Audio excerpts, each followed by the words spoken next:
মুম্বাইৰ পৰা চলচ্চিত্ৰ নিৰ্মাণৰ দক্ষতা অৰ্জন কৰা অসমৰ চিনেমা জগতৰ সুদক্ষ পৰিচালক বিশ্বজিৎ বৰাৰ বহ্নিমান আৰু ৰক্তবীজৰ পাছত এইবাৰ নতুনত্বৰে ভৰপূৰ এখন শক্তিশালী অসমীয়া চিনেমা আহি আছে লখিমী।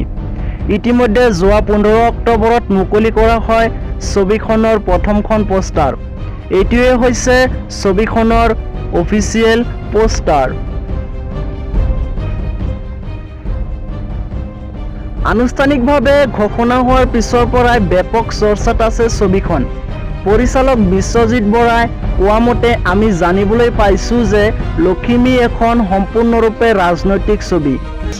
মই দুখন কথাছবি বহ্নিমান আৰু ৰক্তবীজৰ পিছত এইবাৰ এই ছবিখন মই ৰাইজলৈ উপহাৰ হিচাপে দিব বিচাৰিছোঁ। এখন নাম হৈছে লখিমী। লখিমী এখন ইতিমধ্যে সকলোৱে গম পাইছে যে লখিমী এখন পলিটিকেল থ্ৰিলাৰ হয়। অসমত সাধাৰণতে পলিটিকেল চিনেমা দেখা নাযায়। এই ছবিখনৰ যোগেদি আমি অসমৰ ৰাজনীতি স্পেচিয়েলি যিটো ৰুৰেল যিটো পলিটিক্স গাঁও লেভেলৰ যিটো পলিটিক্স সেইটোক আমি ছবিখনৰ যোগেদি ৰিফ্লেকশ্যন দিবলৈ চেষ্টা কৰিছোঁ আৰু আশা ৰাখিছোঁ অসমীয়া ৰাইজে ছবিখন ভাল পাব। উল্লেখ্য যে ছবিখনৰ প্ৰথমখন পোষ্টাৰ মুকলি কৰা হয় গুৱাহাটীৰ ৰূপনগৰত অৱস্থিত শ্ৰীমন্ত শংকৰদেৱ নামঘৰত।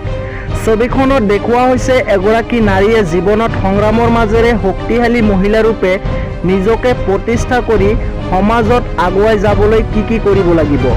এইখিনিতে এটা ভিডিঅ' ক্লিপ দেখুৱাব বিচাৰোঁ আপোনালোকক, চাই থাকক ভিডিঅ' ক্লিপটো।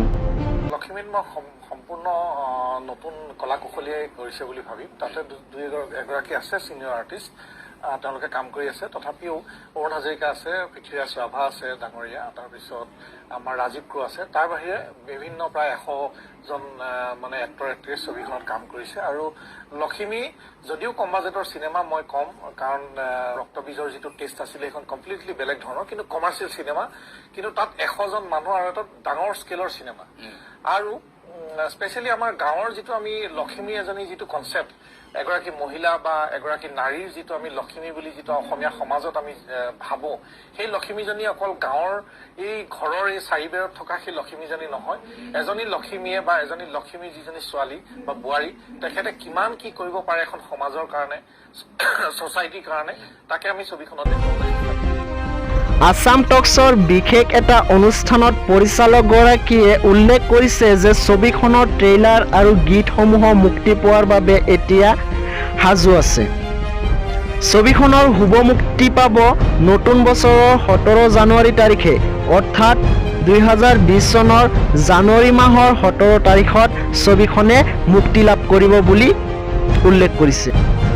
নতুন বছৰ অহাৰ লগে লগে নতুন এখন ছবি আপোনালোকে চাব পাৰিব ছবিগৃহলৈ। ছবিখনৰ বিষয়ে যদি কিবা কমেণ্ট কৰিব লগা থাকে তেন্তে কমেণ্ট কৰিব পাৰে, আৰু যদি ভিডিঅ'টো ভাল লাগে তেন্তে এটা লাইক কৰিব, আৰু নতুন এনেকুৱা ধৰণৰ খবৰ পাবৰ বাবে মোৰ চেনেলটো ছাবস্ক্ৰাইব কৰি বেল আইকনটো টিপি ৰাখিব।